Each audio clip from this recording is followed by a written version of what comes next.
But ask people to especially remember families of those who were and who were killed on the highway here on Sunday night.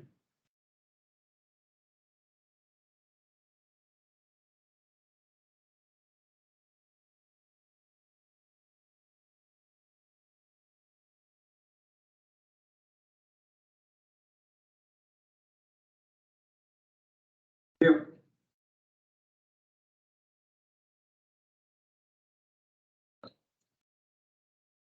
Okay, we'll have our industrial land acknowledgement. We acknowledge that we are on the ancestral lands of the Mi'kmaq people. And we thank those descendants of those people, our ancestors, I would say, of the Mi'kmaq Nation, for sharing their land with our ancestors, whether they came 4 years ago or 400 years ago. And we recognize that wrongs were done in the past, and we are all making efforts to reconcile those wrongs. May we all live in peace and harmony. Thank you. Before we start on our agenda, I want to recognize the fact that there's 3 councillors not with us tonight. That's not usual. Usually we have 12, or maybe 1 missing, but Councillor Darrell McKeel is out sick. Councillor Randy Palmer is acting for us at the municipality at the going off ceremony for our athletes for the Canada Summer Games. That's being held tonight. And Councillor Dave Barker is visiting family in Ontario. So with that said, we'll ask then for a motion to approve the agenda. So moved, Peter. Second. Okay, moved and seconded. All those in favor? Aye. Against? Motion carried. Now, the minutes from July 4th meeting, are there any errors or omissions or corrections to those minutes? Go ahead, Councillor Elliott. On page 9 in the FCM conference report, how is this spelled wrong? It's ESS. And that, and on page 10, there's a word missing. Councillor Turner in the last sentence said it's backpack. Backpack. There's a word missing in the last sentence, on page 10. Okay, any other errors or omissions or corrections to the minutes of July 4th? Last turn, any other errors, omissions, or corrections to the minutes? Hearing none, we'll declare them approved as presented. Now, the correspondence, there's a piece of correspondence there for information purposes only. Are there any questions or comments on those pieces of correspondence? Okay, seeing none, pleased to have with us tonight a group representing the Community Support Society of River John. And we're talking about the new food bank health center that's being built out there, and are going to let they all told me the name, but my memory doesn't last because I go to the front. So I'm going to let them introduce themselves, and they have 10 minutes for a presentation, and then whatever time it takes for questions after that. And I just want to remind everybody, we won't be making a decision on this tonight. We listen, and then we make it. We'll have our committee meetings, and the decision will come forthcoming, especially where we're missing 3 councillors tonight. But go ahead, folks, and you can use your mics working down there. Go ahead. Alan, is it? Yes, it is. Yeah. Did you remember the first name?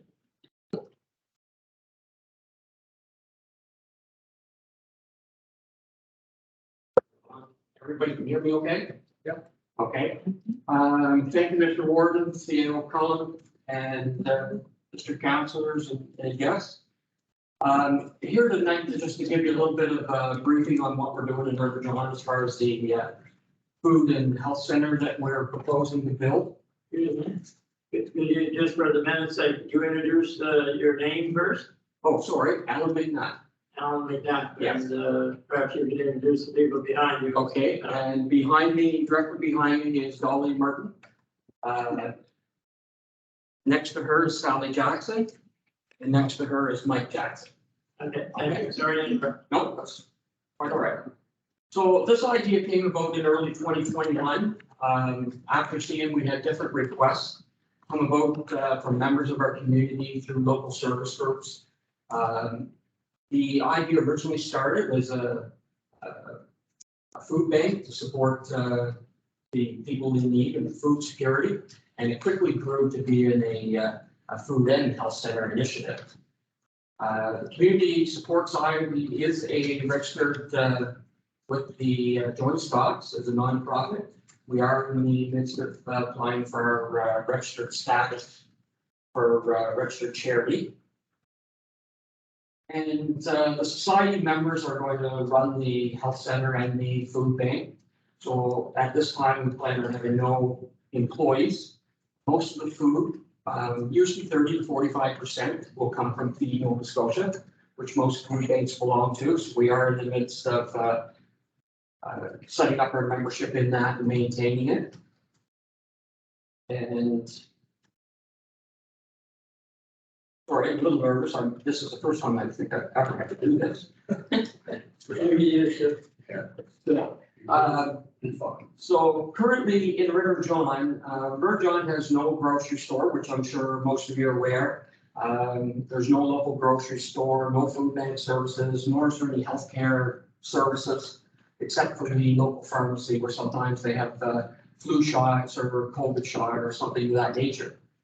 So the closest food banks and healthcare services for our area happen to be either in Pictou or Tadenbush, which is basically 20 plus kilometers away, so half-hour drive. And to a lot of people that are having a hard time putting food on their table, they may not have a car, they may not have the gas money to get to these areas. So it definitely is going to help people in need right in our community. Now, the community that will be served is much larger than River John. The food bank's catchment area is, I guess, is very similar to what you guys passed as Subdivision A.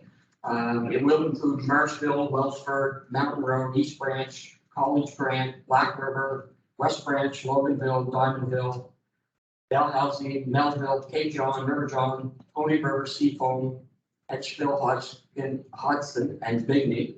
Now I know some of those are close to this area, so Tony River may go to River John, they may come to Pictou. It's really hard to say that. But in that Subdivision A, according to our 2021 census, there's approximately 3,700 households.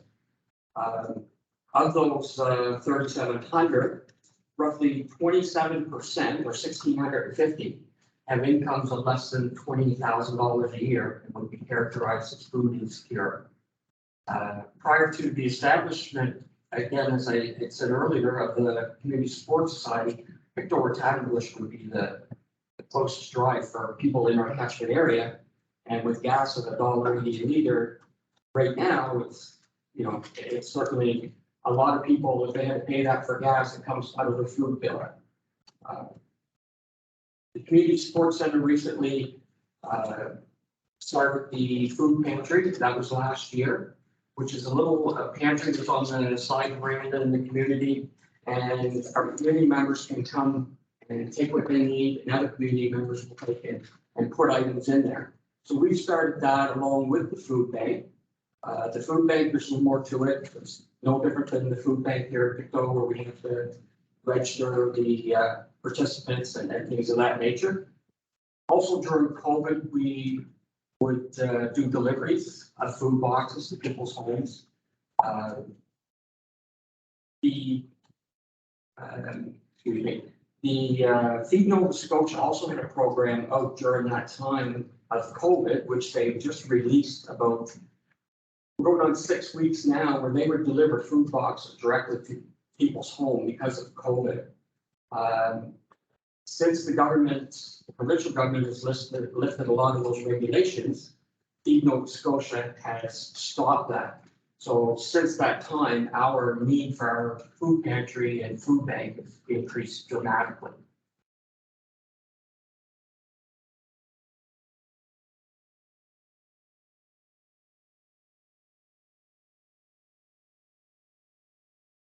So I can go into a lot of numbers about food security and healthcare security, but I think everybody realizes the critical importance of food security and healthcare in our community. It's no different here in Pictou County than it is in any other county or probably province in Canada.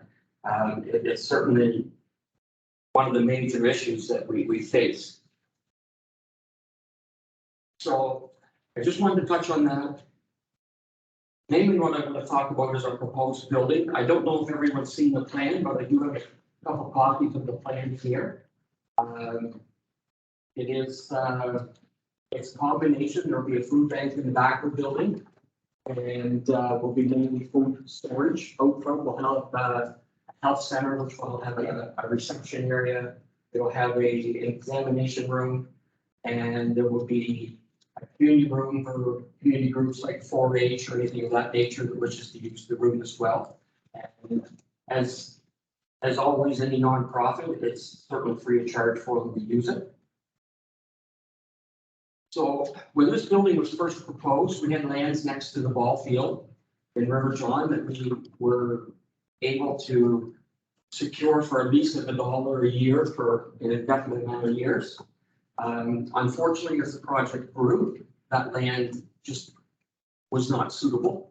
It was just too small. We couldn't get the proper amount of parking. We had issues with the line of sight for our driveway and things of that nature. So as a result, the society has gone through and we ended up purchasing 4 acres, which was on the lands where our community garden was, to tie our whole organization all together. So that'll amalgamate all of our projects into one central property. So we'll have everything from food storage, distribution. Our plan is to put a couple of greenhouses there. We'll grow our own food, of course, for the community. We are in the community kitchen. We plan on certifying the community kitchen. So we can take that food and again, it can be actually packaged. And it'll just give us more year-round use of the food grown in our gardens. As I mentioned, there will be different rooms. The medical room, examination room is a big part of it. We're currently in discussions with the nurse practitioner to operate in the building on a part-time basis. Discussions have also been held with the foot care nurse and blood collection, to name a few.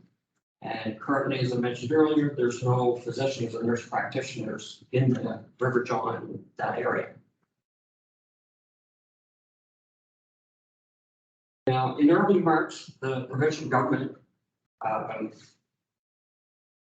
very surprisingly to us, committed to what we had originally projected for the cost of the building of $651,000. And we had originally planned on asking them for an amount, council here for an amount, and the federal government. And the provincial government came through with the full amount of the building cost at that time. But as we all know, what's happened to cost of building supplies since 2021, excuse me, is that construction costs have soared. The price of a simple 2x4 8 at the time was around $4 a piece, rose to approximately $11 to $13. The price of OSB, which most don't know, it's sheathing you use on your walls, was around the $16 to $18 range, and it skyrocketed to over $40 a sheet. With the need for another property, we also encountered a lot of increased costs, including the cost of the land, the surveyor's fees, the legal fees, just to name a few. So with these increased costs also came the added cost of a sewer or a septic system. A sewer is currently, as most of you are probably aware, in front of the Legion. We were talking with some of the staff here. We did get a cost from Blaine McLean. The cost to extend it approximately 200 meters or up to 600 feet, which would be in front of the Legion, just to the northwest corner of our lot, and we would run the sewer, of course, over to that.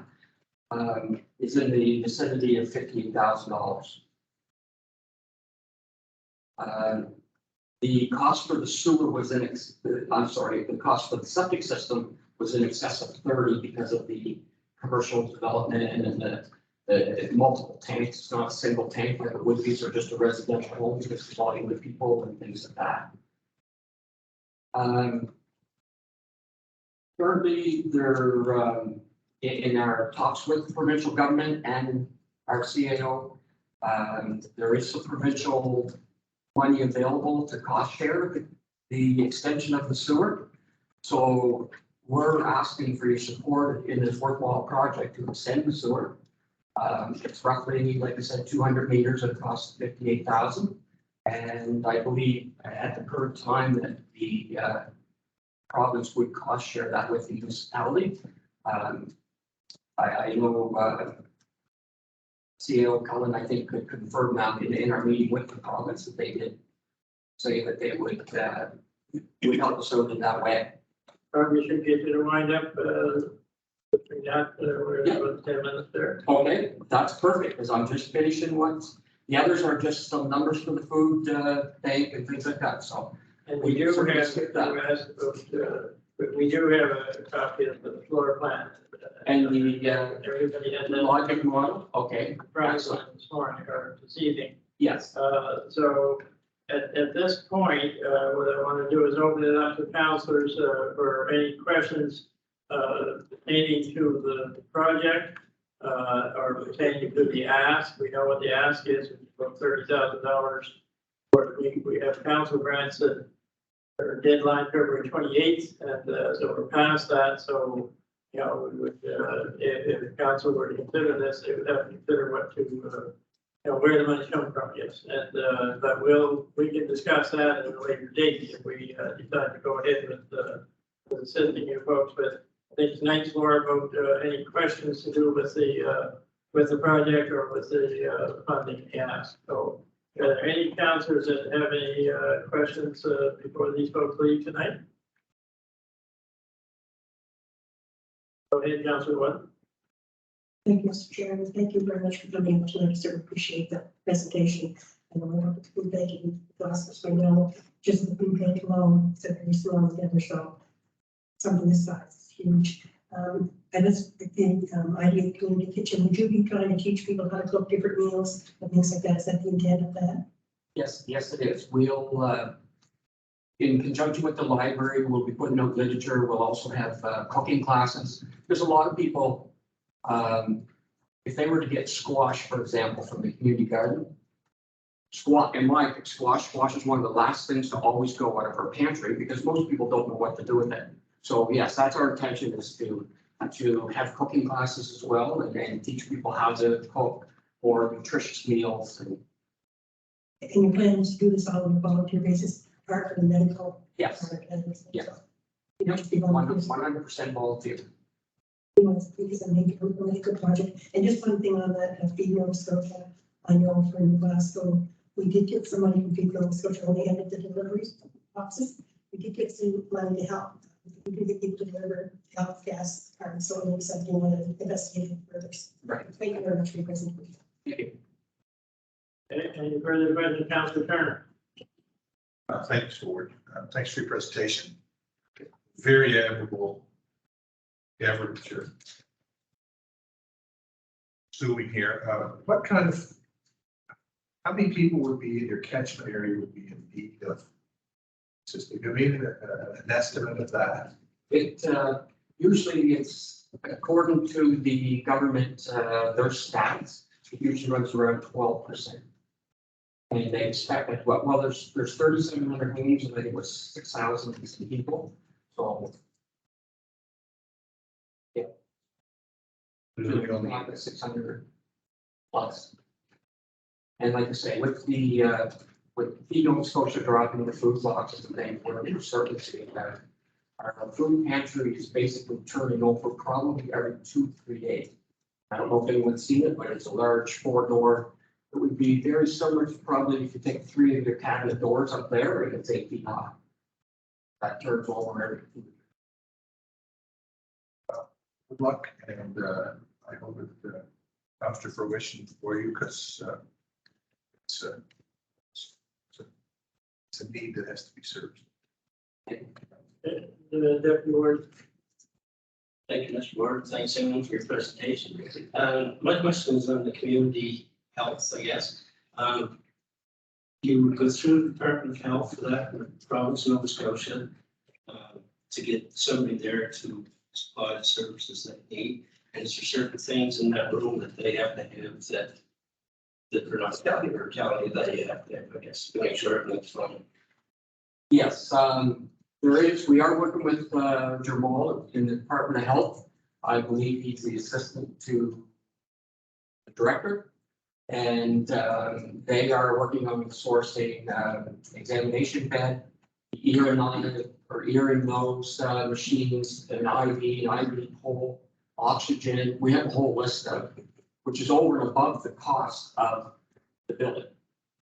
So, but again, you know, we have a couple fundraisers on the go. We have one that's residential where people can pay monthly on their Visa or a donation or debit every month.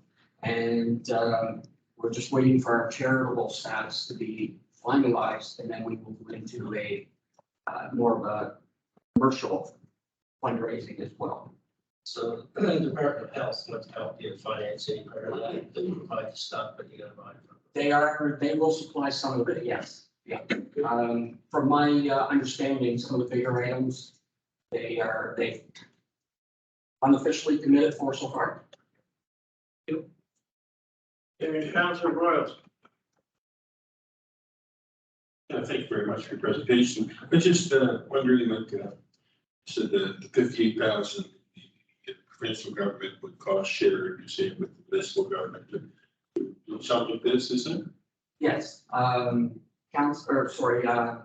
Cullen and I met with our local MLA. And through one of the programs that the province offers, they would cost share the program 50%. So is the federal government going to put anything into this, do you know? We do have an application in the federal government. Currently, we just had the land subdivided and going into our name. So anything to do with the federal government until the property gets into society's name, that application is on hold. So we have asked them for some funding as well, because like I say, we do have healthcare items and things like that that we're going to have to do. So we have asked for funding from them as well. We've had very good response so far, so we feel that we will get something back from them. It's just, we can't confirm it at this time because until they approve it, it's speculative on our position. Just one other question I could, Mr. Chair, just I'm just wondering, you're asking much the cost sharing with the province and that. Will you be looking for more from the council, like besides this? No, we had originally asked for a grant of $130,000, which was, we were trying to break it up, as I mentioned, between the three governments. And when the provincial government came through with all of it, was great, and that sort of eliminated the need for the building with the exception of some of the costs. We made a few changes in that so that we're still within our budget for building our building. Not 100% what we wanted, but we're willing to live with that. And so our main cost and what came about was unexpected was when we had switched properties, because the piece of property by the ball field was sewer service. And so we ended up buying the land. We were very lucky there that we've had a couple of businessmen that have donated for the cost of the land. So land will be paid for, and it's a matter of the sewer was a large cost that we didn't expect. Thank you. Okay, and I think Councilor Elliott. Thanks for coming in and doing your presentation. I just wanted to know if the $650,000 was provided by the federal government and your cost now has changed. What is your projected cost of the project to be finished now? What are you going to have to fundraise? Okay. The 650 was not by the federal, but it was by the provincial government. Oh, yes, yes, yes. And our costs have raised almost $85,000 to $90,000. But what we've changed, like I said, we've changed some of the things in the building. So instead of having a walk-in fridge and freezer, we've gone with some smaller coolers, which are quite a bit less expensive than the actual walk-ins.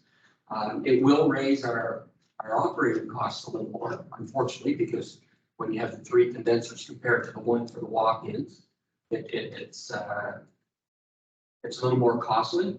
But we have applied for a grant and have been accepted to put a solar panels on our building. So we're hoping to produce enough power through the solar, not to have a very large power bill. So we've made some changes in the building to try to keep our costs at that 651. So there are some things that we've had to take out, change the building slightly So the overall cost of the project is still going to stay at 651. for the building, yes. So how much are you going to have to fundraise to make it complete? Well, we have our greenhouses yet that we'll have to fundraise for. There will be things like landscaping, or driveway, things like that. So we'll still have to do some fundraising, that's for sure. So And then the food itself, as I was saying earlier, we only get 30 to 45% of our food from Feed Nova Scotia. So we continually fundraise because we're buying food all the time, like almost every week. And sometimes that can be over $1,000. So just one more question. What's the date that you think the project will be complete? Is it a 2-year project, a 4-year project? No, our projections are to have it done by the end of January, have the building up and ready to open. We'd actually hope for the end of the year, but unfortunately with building supplies and there's such a demand on building supplies and supply issues that we're running slightly behind, but we're hoping to make some of that up on construction. And so our goal is the end of January. Thank you. Councilor Butler. Yes, thank you, Mr. Chair. Thank you for your presentation. I'm impressed with the amount of work that you've done already. I would just like to hear you comment briefly on the reaction and the support that you're getting from your community. The general reaction is positive. When the project was first announced, we had a little bit of negativity on Facebook. But it was mainly to do with people thought we should be fixing the roads and things of that nature. I don't think they really understood the government process that, these funds were available through the departments for healthcare and food security, and we applied that money to build it. I answered all those questions in about a 3 or 3.5 page point form of all the concerns that came up, and I have seen not one comment negative since voted. So since then, and people talking, I've heard nothing but positive. Thank you. Okay, any further questions for Alan or the Patriots here tonight? Not, thank you very much for coming in, folks. And like I said, we will consider this at our next committee meeting in 2 weeks and see if there's willingness to go ahead and if there's money to fund that willingness if it's there. Okay. Okay. Thank you very much for your time. Thank you. Thank you all. Thank you very much. Thank you. Thank you very much. Thank you. Okay, moving right along is we're on to our backpack program. Quite a discussion on before, and we asked staff to bring us the recommendation back, and that's exactly what we did.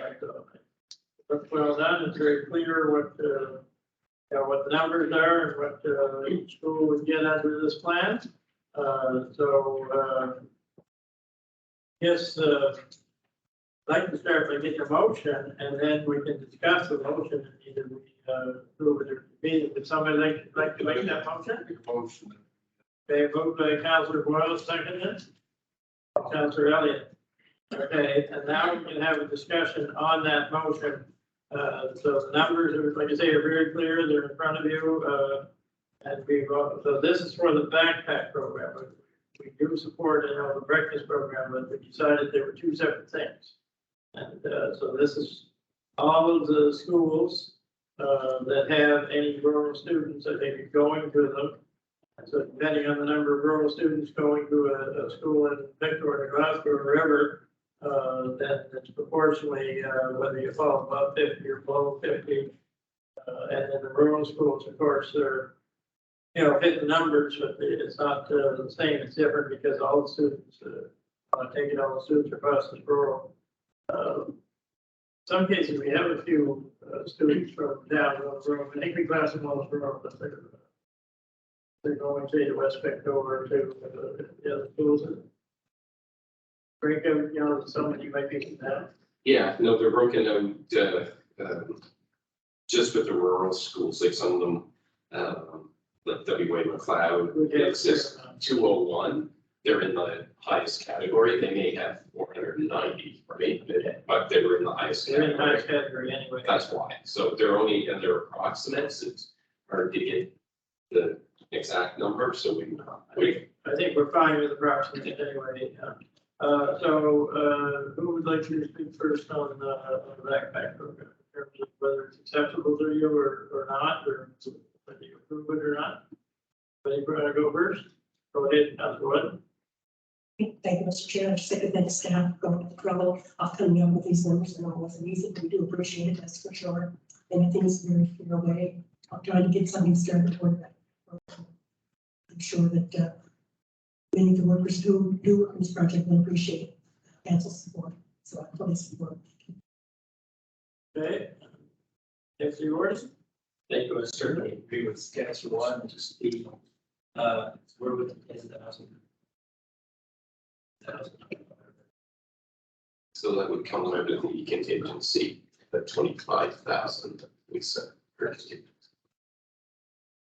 Okay, Councilor Wood. Yeah, I agree with the other councillors, but I'm just wondering if they could, if they had to go through the way they were going to go through, I think some of us councillors were going to give them a little more, but when it all said and done, I think there's a lot more being helped, and I just wonder if it comes to a point that this, you see this program comes into dire needs, that there's a lot more needed. I mean, do we have that wiggle room where we can look at it again, or do we have to wait till next year or whatever? It's just my own opinion, but I think there's other funding bodies in there too. We're one of them, the council here for sure, but they may have to look in some cases to other bodies as well. I think, I'm not saying that we wouldn't, that's a decision of council, but I know sometimes you have to consider other funding sources. And we still have our municipal service grants if we still wanted to put some, this is an outline for the municipal service grant over the right?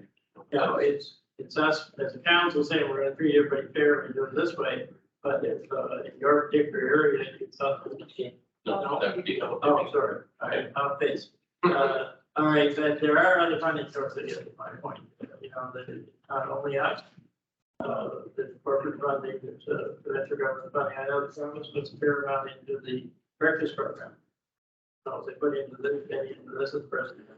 I wonder if it would be something that if the organization, organizer of each school, the backpack program, you know, they could find it this year, but maybe they could turn around and give us a lowdown on where, how many people's out where, just turn around and then maybe next year we can, you know, if we see, oh, there's a big need there, maybe there's more money needed. And if what they're giving is good, and will it be a continuous thing or is this a one-time kick of the can? If that'll need to be decided, it's certainly a good idea to have a report, Yeah. you know, back to us, so we know how it's going and stuff, but that'll be a decision in the future as to whether, you know, things this year, we had an awful lot of requests. And requests we haven't know where we can put it. Councilor Turner. Thank you, Mr. Ward. Not all these schools have programs. So that means that schools are going to have to implement these programs. So who's the decider on whether they go forward with it? Is it CCR, CE, or is it the individual schools that will make the decision whether these programs go forward? Is it the individual school? Go ahead, the Mayor's Council Brewer can answer that. Most of that, it's up to the principal. They'll either say yes or no, or they're trying to ask you to help out with that stuff. So I think it'd be up to the individual, because if it gets into drawer, the money would all have to go to drawer, and then they try to space it out all over Eastern Nova Scotia. But anyway, I think it is the principle, but that's all I thought. Okay, Have you and, reached out to any schools to see whether or not they were? I think their CAO said before that some of them had perhaps a slightly different program than the back program. I think South Springs, for instance, was, they put on a hot meal. But if I would take it, our money would still be available for putting on a hot meal. Whatever type of program they want. Now, the question could be, what happens if the school doesn't put anything on, but, in terms of their eligible for X number of dollars, do they simply not get the dollars if they don't have a program, or how does that work? How's it proposed to work? I don't know if there's very many in that class. That's a good question. That was actually something that, the only one, I think, Victor Academy said they had a pantry. Salt Springs said that they had a hot meal. Trenton Elementary said that they had one, but it was actually fully funded, but I think the comment there was that they could use money for winter clothing, supplies, things of that nature. And things. I guess my question is that if they don't have a backpack program per se, are they able to reallocate that money to put it in some other purpose? Whether it's the backpack program, they send the kids home on Friday afternoon with a backpack full of food. But if that's not a necessity in any of these schools, perhaps they could have a hot lunch program or some other program. So my question is whether it's just relegated to backpack programs, it's funding, or we could show a little bit of flexibility on this. Well, we could probably change the wording a little bit where it says each school with a backpack program or similar program. That would deal with the clothing one, which I know some schools have a big need for boots or mittens or something for kids maybe that are already on the food end, but they have to be elsewhere. Thank you. Okay. You have a question, Councilor Coyle? I don't know, sir, what puzzles me is this, is that you have the breakfast program, that's what it is, the breakfast program. Now we're saying the backpack program, that we're saying the backpack program could be money that's a lot of other things. And I just don't get that. I mean, the lady came and asked about the backpack program, which they send, as Councilor Turner said, food home to help with people at home. The people home ain't gonna get nothing at the other. I'm thinking that maybe if they're going to do something else and it's gonna help, it should be asked the council or asked of the, if it's all right to use it for this or this, or we could have that money being just going for new basketball or something, we don't know. Okay, well, right now it just says for their backpack program, so, that's what the motion is right now. It would only change if somebody wanted to change it here. I just suggested it, but it doesn't have to be. Right now, it's for their backpack program. If they may then want to ask the administration council for permission to use it, for the clothing thing or something. Rather than us put it in there, maybe we should leave it simple and leave it for the backpack program. Any further questions or comments before I call for the vote on this? Go ahead, Gordon. Thank you, Mr. Gordon. So is this going to be an automatic checkout or they go to a form?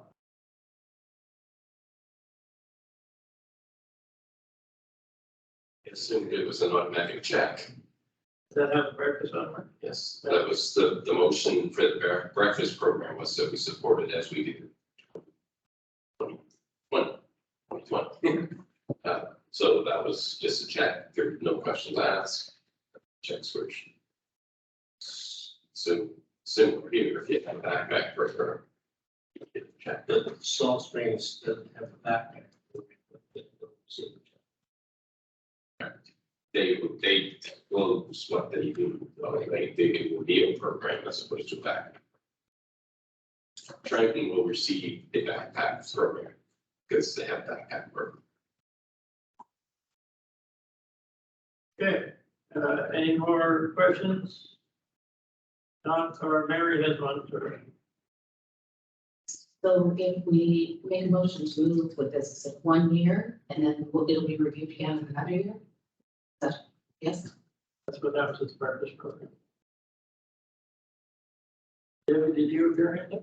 Just a comment that, I think any of the money that the schools get from the municipality will be put to good use for the students, because there is a huge need there.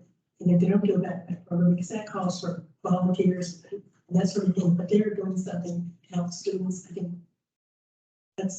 we should want to help them with that. I don't think we should, be so cut and dry. It has to be a backpack program. I think if they're trying to do something with children and, we can help with that. I think that's the These counts of oil appointments, going basketballs or something, but we're talking about who basic or needs of the students here and not, costly, you want to bus somewhere or something like that.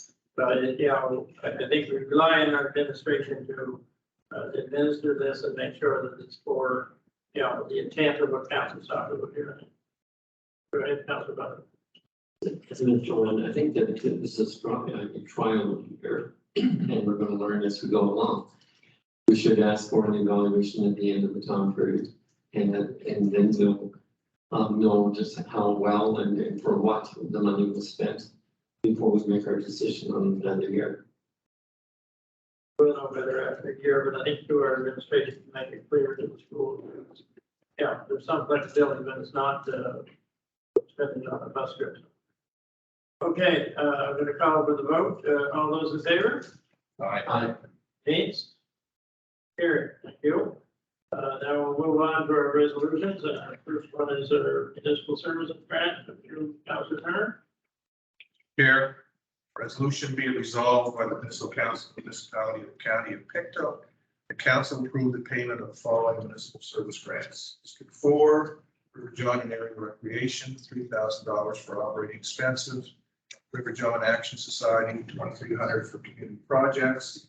River John Legion, Branch 108, $2,000 for maintenance of Memorial Garden AED battery for a total of $7,300. District 8, Abercrombie Cemetery Company, $6,000 for repairs and maintenance. Abercrombie Community Center, $3,652 for repairs and maintenance. Abercrombie Volunteer Fire Department, $8,000 for down payment of the fire truck. Alma Cemetery Trust, $2,535 for groundskeeping. Mount William Cemetery, $2,850 for annual maintenance, for a total of $23,037. District 11, Churchill Cemetery, $400 for cemetery maintenance. Garden of Eden Community Center, $2,000 for operating costs. Glencoe Hall Community Association, $950 for operating costs. SBI 4-H, $950 for program costs for a total of $4,300 for a grand total of $34,637. Dated at Pictou, Nova Scotia, the second day of August 2022, signed by myself, Councilor Larry Turner, seconded by Councilor Peter Brooks. So second. Okay, read the resolution, moved and seconded, Councilor Elliott. for District 4, I'd like to amend River John Legion municipal service grant to the amount $900, please. So from 2,900. Correct. Yeah, I just want to make sure you weren't adding 900, 2,900. The total will be 900. Yes. Okay, so that changes your overall total then by 1,100, so 6,200 total. Okay, so with that change, reducing the River John Legion grant to $900 from the 2,000, giving a lower total in all for that district to 6,200. Are there any other questions or concerns about this motion on this resolution? Hearing none, all those in favor? Aye. Against? Carried. Now, as the deputy warden of the Emergency Services Department Vehicle Center. Thank you, Mr. Gordon. Resolution, whereas tenders have been called to purchase 2 SUVs for the Emergency Services Department. Whereas the Financial Service Committee recommended that the administration attempt to secure 2 Ford Escape hybrid vehicles rather than 1 standard 100. For Island Ford, we're going to provide the lowest tender for the hybrid vehicles. Island Ford sales tender now, 76,000 for the two, excluding HST. Whereas Director of Emergency Service recommended the purchase of 2 SUV vehicles from Island Ford. Therefore, be it resolved, the council Swedish County official, the council accept the tender submitted to Island Ford sales fund in the amount of 76,000 purchase of 2 vehicles that's to be above. The Victor Smith's the second day of August, 2022. I so move this resolution and seconded by Councilor Dewar. So second. And I must say, this is the first step that we're starting to can't go green with our vehicles. Yeah, climate change committee will be glad to hear. Anyway, I'm not so sure that the councilor is here that's going to agree with this, but anyway, you've heard the reading of the resolution. It's been moved and seconded. I guess it should make it clear, because we've dealt with this before, that there was another bid. We did discuss that, so there was it's not that you only had one bid, you had another bid before, and we decided to go back to them, that the low bidder, see if we could get 2 hybrid vehicles, rather than one, hybrid, one non, so not a case where there's only a single bid. We went back to them and see if we could get that. With that being said, are there questions or concerns about this resolution? Go ahead, Councilor Boyles. Yeah, I have big concerns about buying anything Ford. I mean, they don't back their warranties. I mean, I can show you proof on that one. And we don't know what kind of warranties we're getting from them, or I guess it don't matter anyway. But as I said before, I'd rather get a horse and wagon than Ford. And I think that we should. It's too bad that I think we just stayed in, around Victor County and that, looking for these vehicles, but we should have went out and go across the province to try to see if there were more people that would have come back with better bids and lower bids. So I don't know. I wouldn't vote for it anyway. Thank you. Okay, I know that's your personal preference. I guess on the other side of that argument is buying local too, in terms of the other side, probably criticized for not buying local. Are there other questions or comments to do with the resolution? Go ahead, Councilor Watt. Thank you, Mr. Chair. I'm just going to be trying, do we have a charge station here in Howard, since something that's going to get installed here for the cars, or what's it plan? Can I take this? We don't, and it's not necessary for these, because they're hybrid, so the battery charges, when it's operating on gas. And just, Yeah. I'm like the, every one, I get the bill, do I? Okay, Councilor Boyles, Yes, just at the, we say, well, we'll buy local and get it. I was the understanding in talking to Logan that nobody really put any bids in for it at all, but they had to go looking for them from them to see if they would give them something. So scarcity of vehicles. Pardon? There's a scarcity of vehicles. Well, scarce or not, the people that they put in the bid for it or they don't, and nobody's put in, so they had to go to ask them, if what they would charge to do this. So as the city had been opened up to the problem, maybe we would get more people, that's all. It is advertised when we do our tenders, this was provincially advertised. This was put on the provincial procurement site.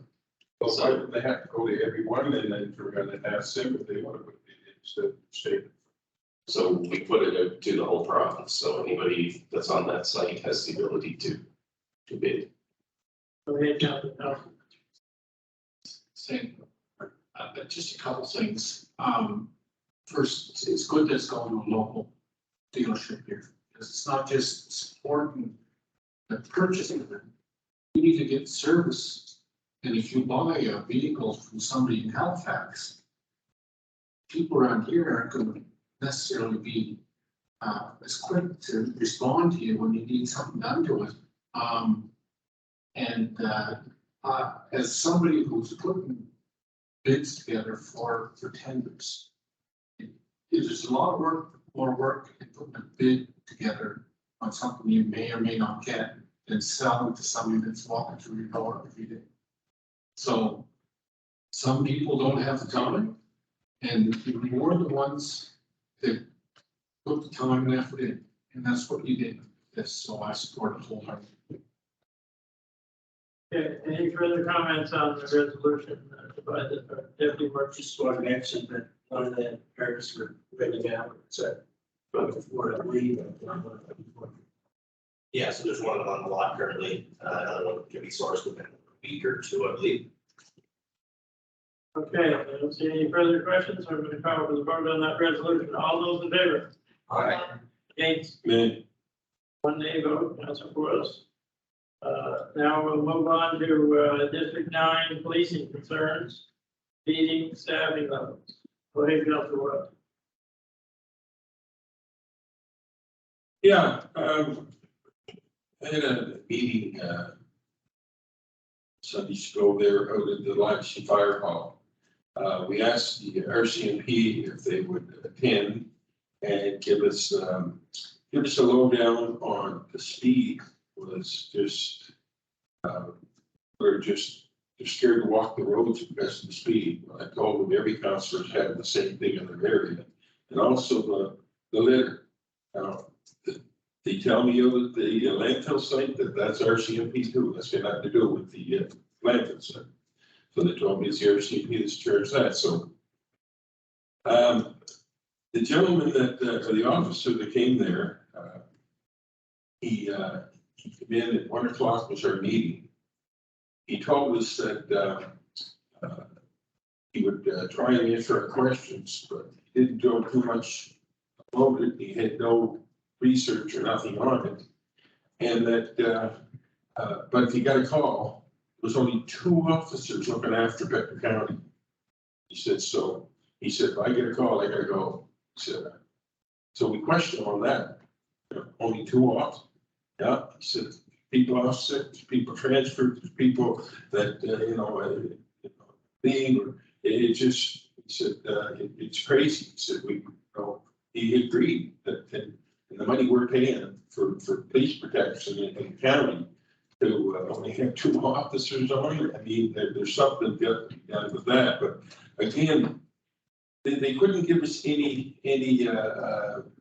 definite answers on nothing. I think we asked them, when it came to, the litter, people had good things there. They said, like, when landfill was picking up the garbage at on your garbage day, it should be picking up the blue bags first, and then the green ones or the white ones, whatever they are. But he said because what's happening is that they're using the heavier bags to hold this recyclable down.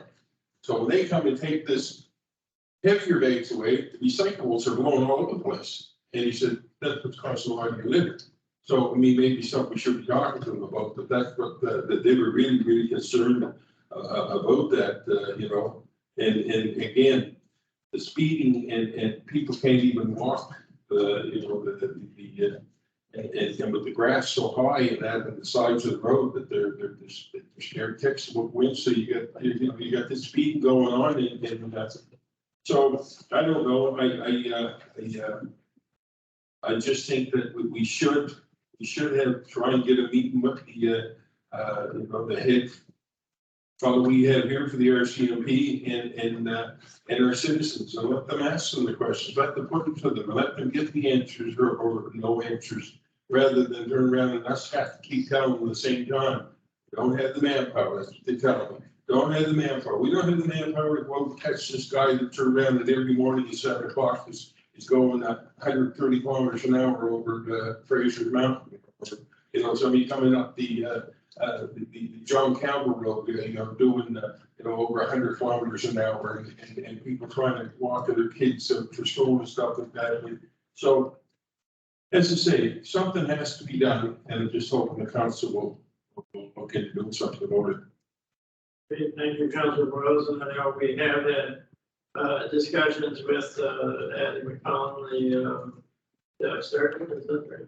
Yeah, for this county, and for me, all of those concerns were brought up, and it's not just here in Pickett County, but both our neighboring counties, or south and north, I guess, Colchester and Cumberland have initiated studies, on policing, on whether to continue with the RCMP or to go in a different direction.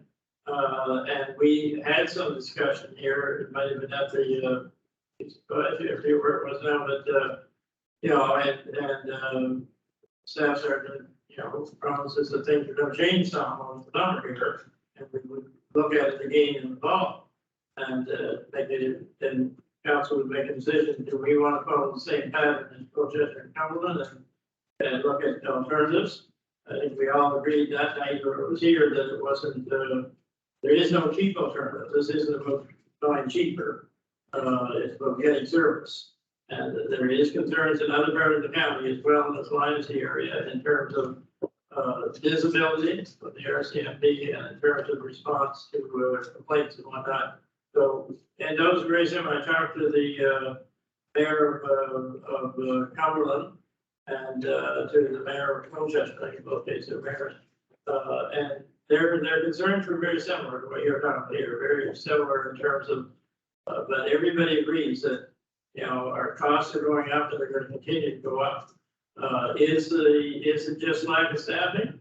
Which means more money. If we say we're going to add more RCMP members, but I think the staff sergeant agreed that there are problems. He knows the problems, and he knows some that's related to how many staff are off at times. And we're a big county geographically, and for two members to try and service all that area is not easy. You better hope it's a good night, I guess. But so I think we will be visiting this in the fall, once we see if things have changed any over the summer. But on the littering one, I don't think we're probably ever going to get the RCMP to do a whole lot of littering. We as a council, I think, have a role to play in that. We have now have an appointment date for Deborah Searle, who works with her at the landfill site, but so she's been to a lot of these sessions that have been held provincially on littering. So she's going to come and present to us the council meeting in September. So that'd be the first Monday in September. She's presenting on two things. One is littering, and the other is what's the EPR, extended producer responsibility for EPP. So that's coming in. You talk about, when they take the blue bags or the other bags first, the clear ones, things are going to change some because private business is going to be looking after the recycling. They'll still be looking after the compost and the garbage. But they're trying to keep those changes to a minimum for the homeowner. But that EPR is coming in. It's been approved by the province now. It'll take a couple of years to be up and rolling, but I doubt if I talked it over the deputy warden and the CAO. We as councillors need to know more about EPR than we do right now, because we're going to get questions, about what's going to change or what's going to be different. It'll actually save the county a lot of money, because the producers of all those recyclable products are now going to have to pay the bill and recycle, not the county. So there's a big saving there, but we want to make sure that our residents get the service that they expect and that they're used to. So Deborah Searle will be able to fill us in a lot on both of those topics because she's in it along the provincial meetings. And so she has agreed to come. We were hoping to have her in August, but it just didn't work out with vacation and whatnot. So she's coming the first Monday in September. It will be a Tuesday, probably the same as this one, to inform. So on the littering, I think there's things that we can do, probably as a municipality do. But on the RCMP, I think it's going to be more provincial. I think the NSFM right now has recognized that this is a province issue. It's just one county or another. So I think it's going to be looked at by NSFM to see are there some solutions that we can look at in the province, whether it be a provincial police force or whether it be a different type of RCMP than what we have right now. There's all kinds of options I think that are going to be looked at, and I think once we see what comes out of the Cumberland and Colchester studies, trying to give us a better idea of where to go maybe. That's just kind of in general, Councilor Wells, so they're saying here's some answers, but there are some discussions being held, and there are some people coming here to talk to us on the littering. Just, you said there, it costs more for, we put more officers on. That's not the problem. The problem is that we're paying for 27 or whatever officers, over $3 million, a year for this service. And these guys are awful. I mean, Canadian Air Force tomorrow, where are they supposed to go? Oh, we don't have enough soldiers, so we're not protecting Canada. That just don't happen. So why aren't these guys, if they're not on the job, if they're sick or off because of an injury, that's DEA, that covers them. They're covered to the hilt. So there should be somebody else put in their place, because we should be getting the dollar we're paying for. I mean, we do it in everything else, where we're not going to pay a gardener to turn around and trim our trees that turn around and says, oh, I haven't got all the guys today, so I can't do your trees, but yet you still want the full value. So that's what I'm saying, there's something got to be looked into. I understand your point, and that is part of what we have to discuss with the staff sergeant. There will be a meeting held in the fall. Right now, it's been held in a smaller group, but I think it needs to be all council here at some point. Okay, Councilor Wood. Just to the NSFM discussion, they are planning to try to plan a 2-day session in Halifax in September. I think some last Monday's memo, if you're interested in taking part in those discussions, you can just respond back to the request. I did see where they were planning on having something. This has been ongoing for a good while because Colchester had this problem. So, we're requesting something before 14. Going back in 2020, going back to 2.5 years, they already had requested this study because they weren't satisfied with the level of service or a number of factors. So it wider than Pictou County, and it's wider than just Nova Scotia. It's provincial issue, so it is an issue for NSFM to show some leadership on for sure. Any other questions or comments on what Councilor Boyle's got from his meeting lines? Okay, thank you, Councilor Boyles, for that report. And we'll now move along to our rural internet project update. Brian, you're on. I did circulate the report in the package. Some of the key points in this are, there is a schedule for the fiber to the home construction for the third quarter. And chart there. We also have a kind of an update on fiber to the home. So there's the municipality to P9, which is approximately by Pleasant Heights subdivision in Linesborough, and the line to Hartwood Hill. So there's 251 and 35. So there's 286 homes that are now complete and ready to be service. And then during the month of August, an additional 200 homes from Central West River back towards the building here. And Central West River Mount Tom expected to be completed by September 30th. And then Central West River to Elma expected to be completed by the end of October, another 170 there. And test customers are, remaining test customers are being hooked up this week. The 3 ISPs are all completely onboarded.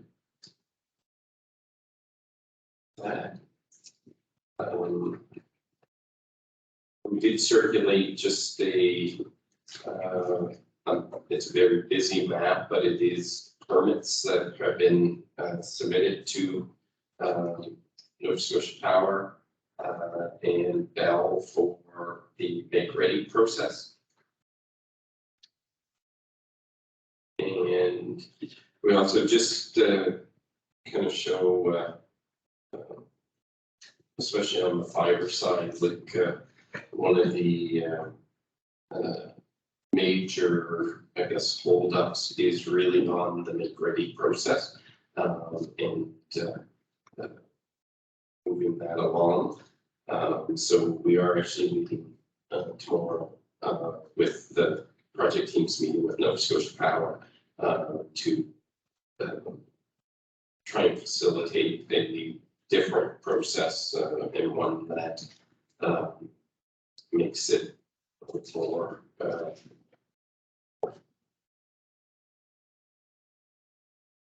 functional, I guess is the word, that we're looking for, so we can continue to put fiber on the poles.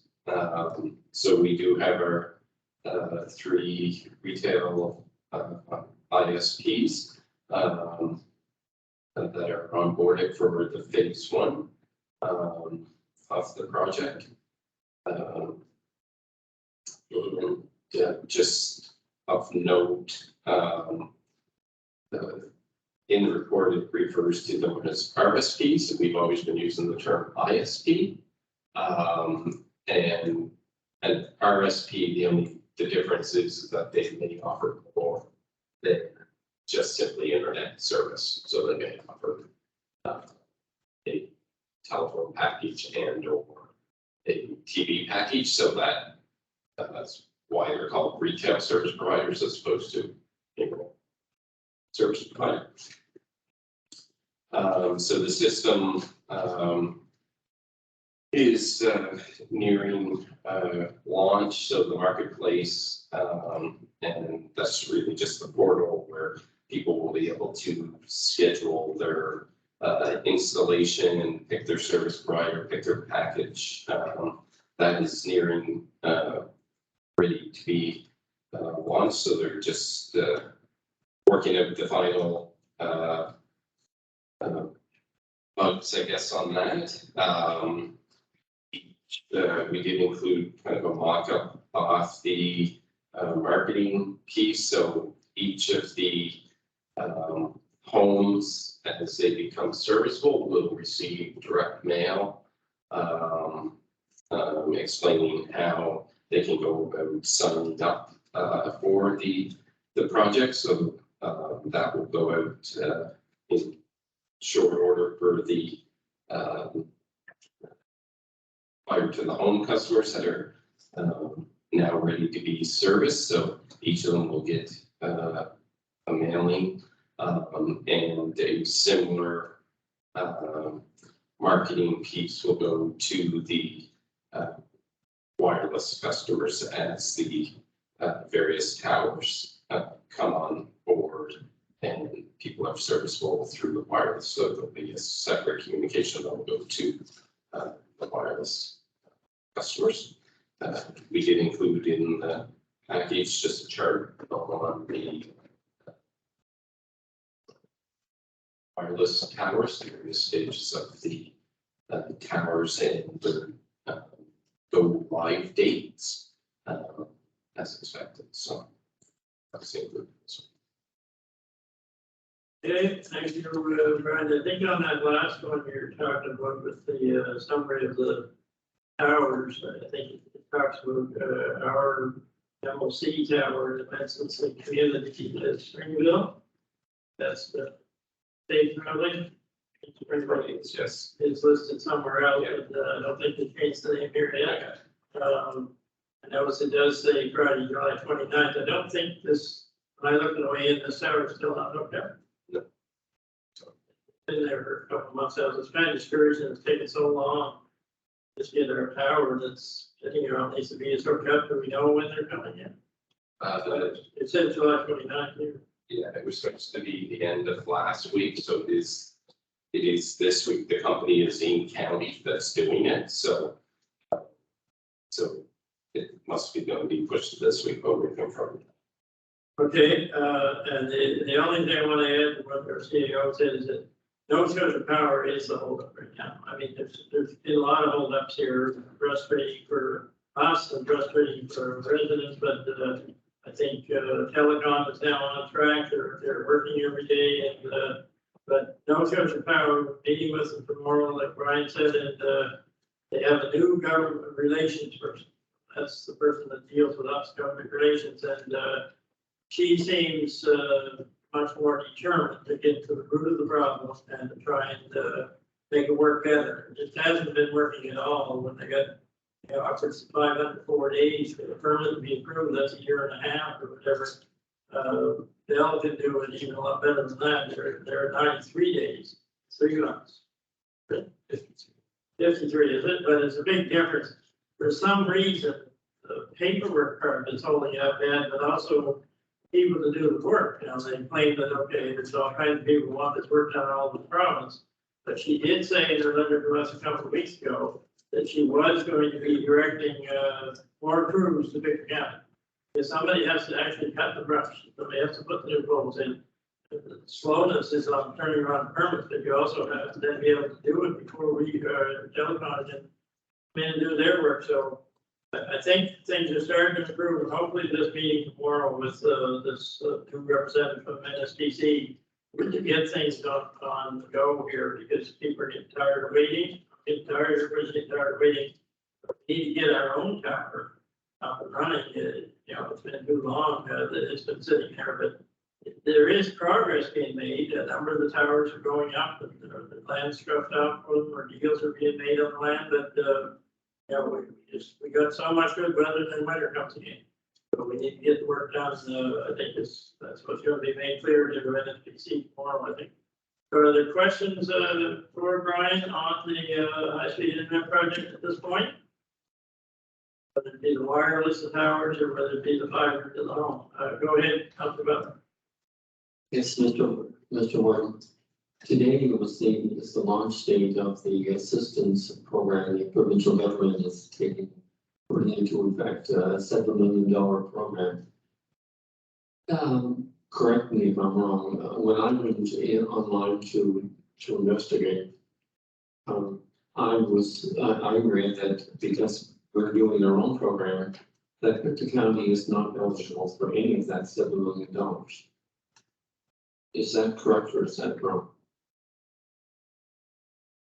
In my discussions with the premier last year, he was certainly going to be available in Victor County, but I could be wrong. That's just at that time last Christmas. I did a similar test today, put in my own address, and, yeah, they wouldn't allow me to sign up as well, because it's its own project. Did say in the media release, I think, that it was for areas that weren't going to be serviced, otherwise.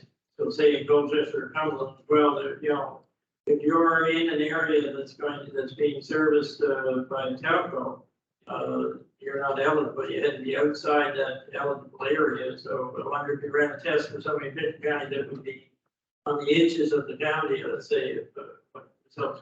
I didn't do that, but I did print out some of their information, that they had on their site after, that's where it took me. And, it is 3,700 homes.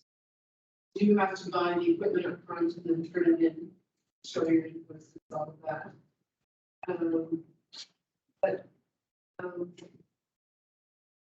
Yeah, there's some information here on the trust as well. It says all projects approved to date for funding by the trust, but at least the target speeds, it goes into the same speed 74. The last sentence says includes municipal-led Victor County project, previous independent Annapolis project, and an independent Bell wireless project. I didn't quite understand that because it's like it's something trust. Count on that. I think what they mean is their numbers, the numbers served at 90-some% includes our numbers, even though we didn't get money from it, they're including our numbers as part of their total numbers. It's a bit spread to me, that's all. It just says all projects approved to date for funding by the trust. I think we had agreed before in response to the Starlink project that we weren't going to go heavily against it because it can help us in the far exterior of the county to reach some homes that might be very costly for us to reach otherwise, as they're down in dips and whatnot. I think our CEO mentioned in one report that maybe it's in this one, 2 or 3% or something would be, but they did say for the whole province, it wasn't for just anybody that says, oh, I want Starlink, in retail or somewhere. It has to be in areas that your system won't be reaching, whether it's it's ours or somebody else's.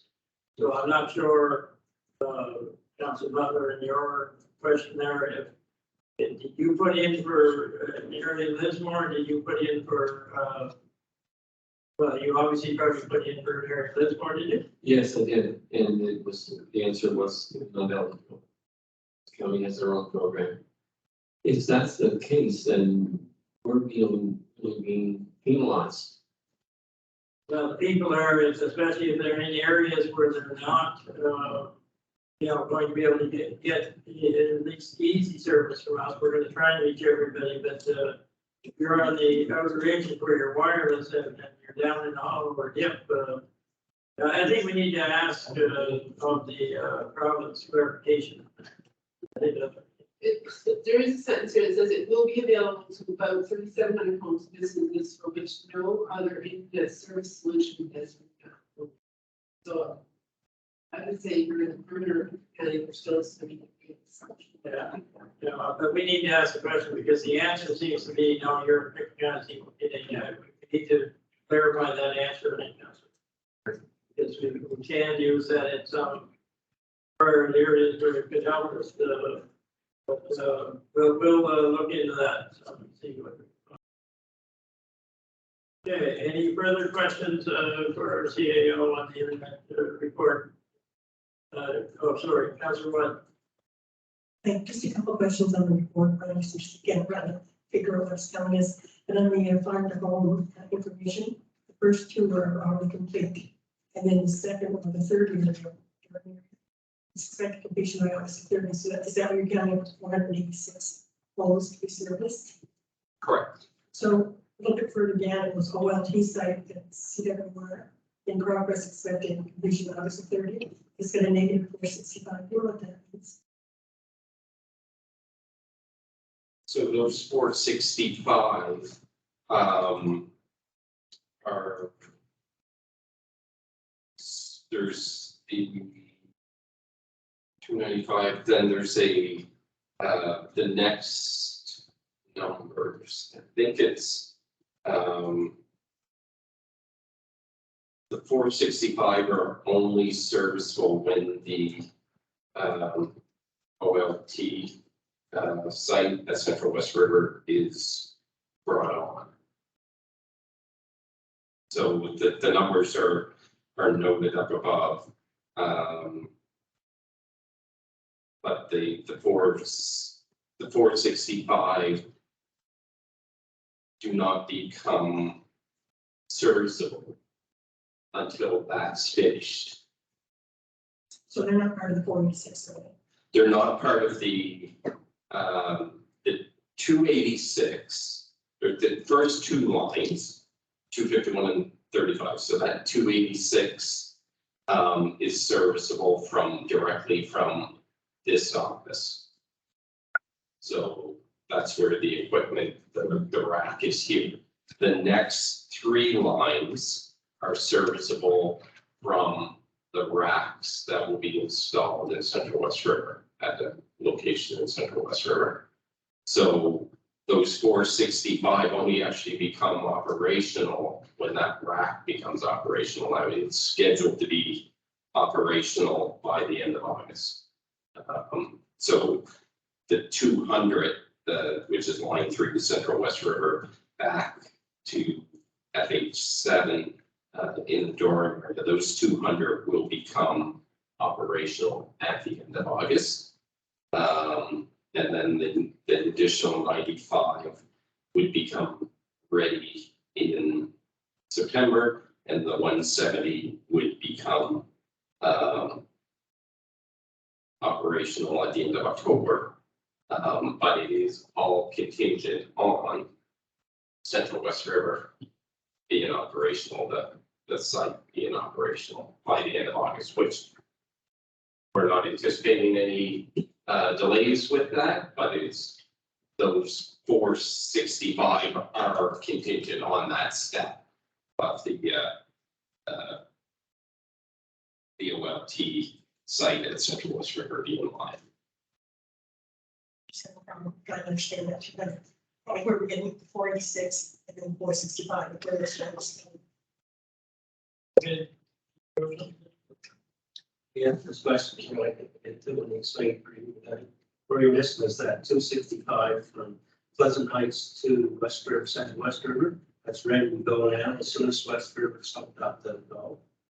There's there to work on the other ones up to there, and then go, then they end up to the 465. That's one.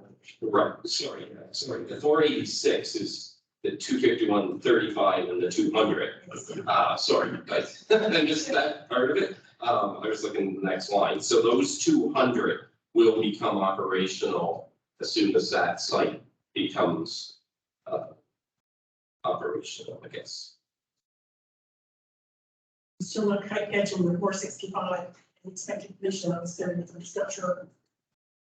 What number said? That probably shouldn't have been a good number. What's a capture? I guess I'm just trying to understand what's capture, because we included the first three at 486, so. And for some reason, 95170, and of course, Kessler doesn't want the 465, so I'm just trying to understand where we're getting that 465 number. The 200 plus 95 plus 170 is 465. Correct, but then Right. 51, 35, and 200. Yeah. So it's just,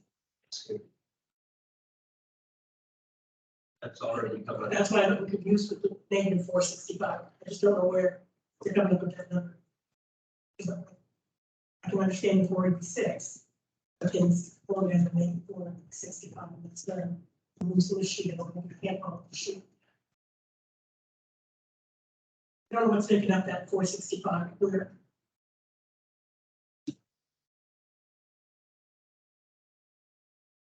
It's the three lines. I think it is confusing, but it's basically that the 251 and the 35 are serviceable from here. The additional 200 are to West River at a 486, and then it should actually, I think it should only be 265 is probably the number. I think it's right. I think it's the 265. They're beyond Central West River and are serviced from the in essence the location, although part of that location goes in both directions. Part of it does, Central West River does come back this way. So a portion of those, which is probably the 200 that are to be hooked up in the month of August, are fed back from Central West River. And then the 95 to Mount Tom, and then the 170. So the Central West River switch actually goes in three different directions. So they've kind of captured that to say there's 465 serviced out of that location. But 200 of them are actually in the potential 486, which will be by the end of August. There's not. Right.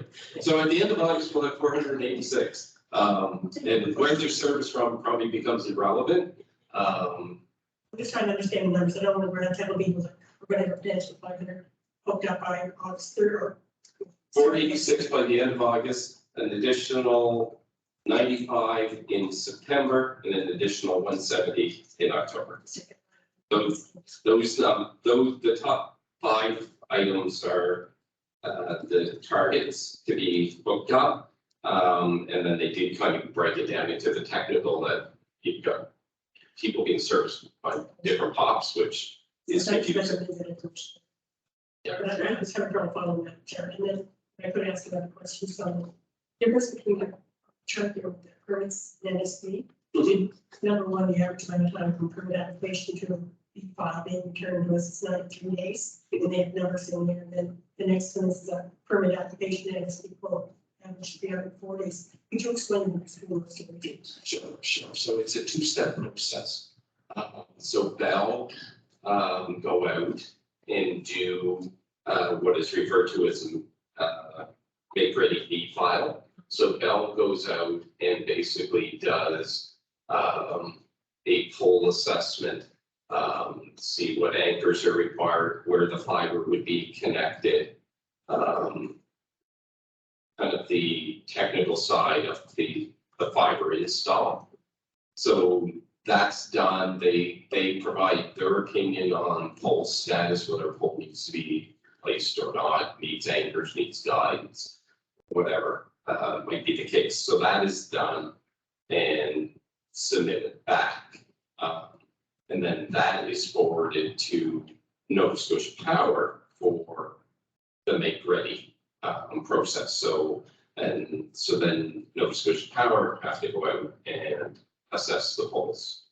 And when Nova Scotia Power is looking at it, they're looking at it from the similar thing. They'll look at it from whether or not a pole needs to be replaced or not. But then they also get into the things such as tree trimming and that. So it's a two-step process. So the permits are submitted to Bell. Bell does an assessment, comes up with their technical requirements, and then Nova Scotia Power. So like the first part is that, the second part is that. Yeah, so it's a two-step process. So Bell turned them around in 93 days. Nova Scotia Power much longer. And just the final question is, and it's just probably the typo I talked to Stuart about earlier. It's just that on page 1, when you move the high speed internet service, the bottom paragraph, just like choose your telecom provider. I'm not sure. It's just a copy and paste thing. I can't make it up. I'm assuming it's in a different language. I'm just not sure. I'm sure I'm not okay, but that's going to reflect the age. That's the set that paragraph again.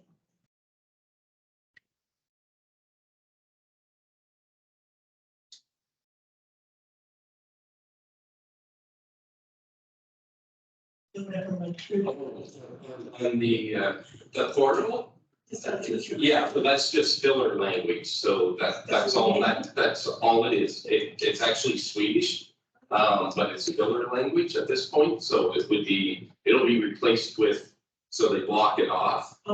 So it actually means, unless you were able to read Swedish, yeah, no, that's all that is. I was on the wrong page. I was looking for, yeah, so no, that's just a filler, so they don't have much space to put the message in, so that's all that is, yeah, so yeah, that's not going to anyone. Okay, thank you. I hope somebody here was able to read that speech. On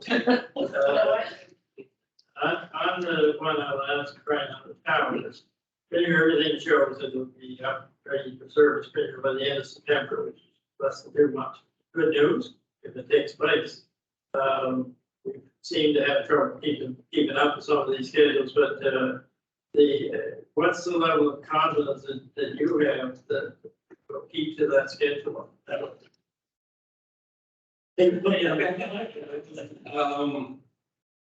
I will say what the project team is saying is that they're confident that these dates are there, but our tower was supposed to be last Wednesday, and it's not done, but Broadnet is in county because they were working on Hardwood Hill and some of the other co-locations, so.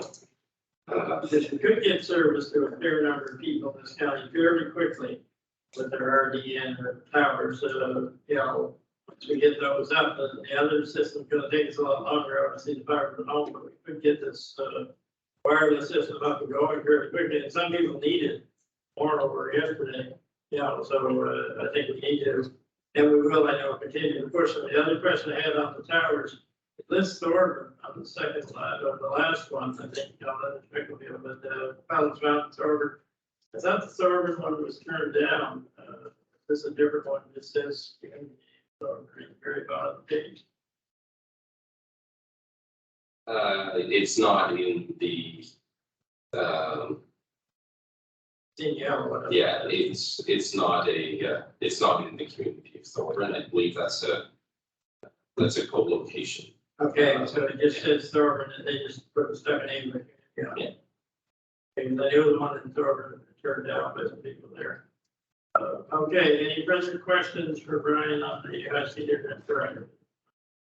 Go ahead, Scott. I just got a bit of an update from our discussion about development discussion on their website. It does say the PICTA consortium is leading their own high-speed internet project for the area.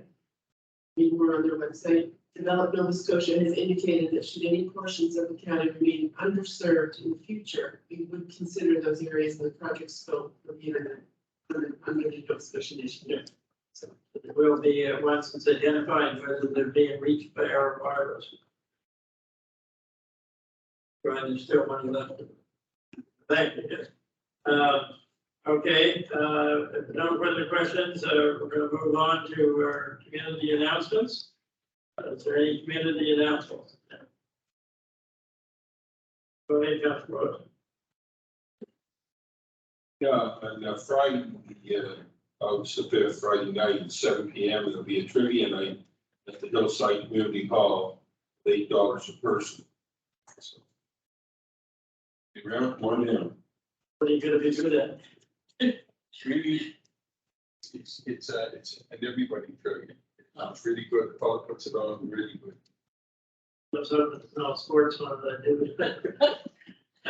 It's not the classical music. Okay, Friday, August the 5th at the newly renovated Hillside Hall. Okay, any further community events tonight? Go ahead, Or just, it's not an event, but just on behalf of the fire department staff, so I'd like to thank everybody that took part in the barbecue. The tickets were on the sale this year, a little different.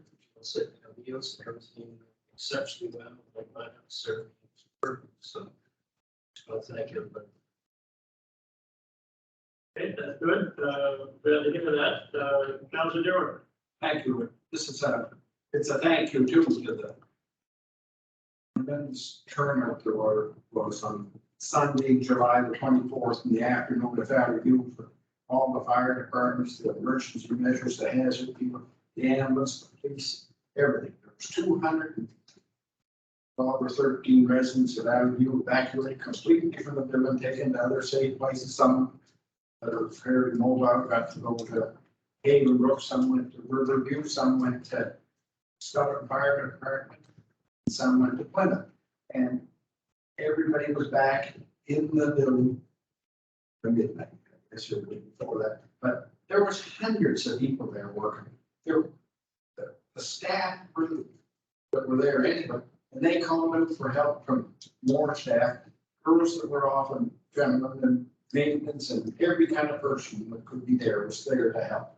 And the turnout, we're just totally fortunate that it was too warm, but I mean, they were able to get those people outdoors. You could sit there for a while or under trees. They had fans there, on the fans, gas fans that would blow leaves off trees that were so comfortable in spots. This is all modern technology these fire departments have now.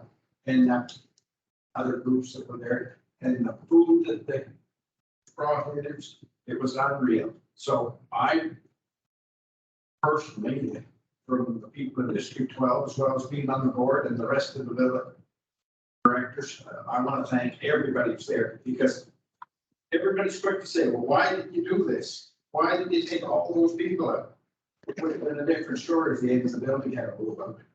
Nobody knows what's going on. When I got there, they were going in and out with the hazard outfits on. It just looked like something. Old movies, right? They had the backpacks and the big everything going in and trying to find the trouble, and they found the trouble. And it was far less than it would have been, but it would have been a different story if the end of the building had a blew out and we lost residents and staff. So no matter how you look at it, everything worked out. I know there's a lot of people that took their whole day because I didn't get there till 4:04 and the home at 9:30. But our and then right here beside me, he was there with the Alpha Fire Department. There was all kinds of people.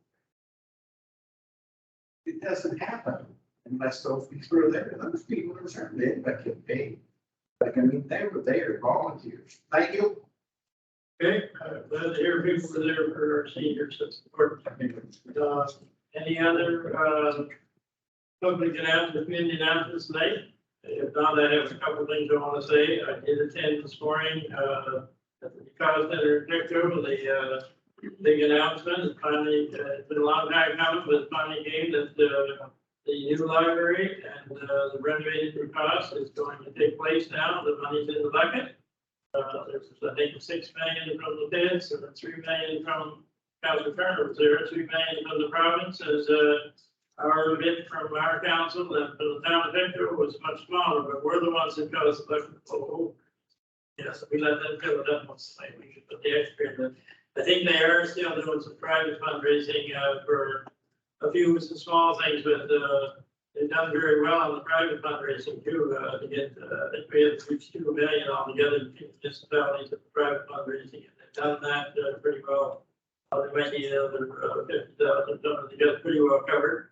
And there are still donations coming in every day, so, thanks to all the people that worked, really hard to, it wasn't easy to make this happen. There's all kinds of problems at both senior levels of government, but, certainly, Eric and Troy and the library board, including our counselor, Wood, all worked hard for a long while, and this will be a major facelift for that, site on Water Street, Victor, but it serves all of us, all over Victor County, particularly on the western side here, but also over Victor County too.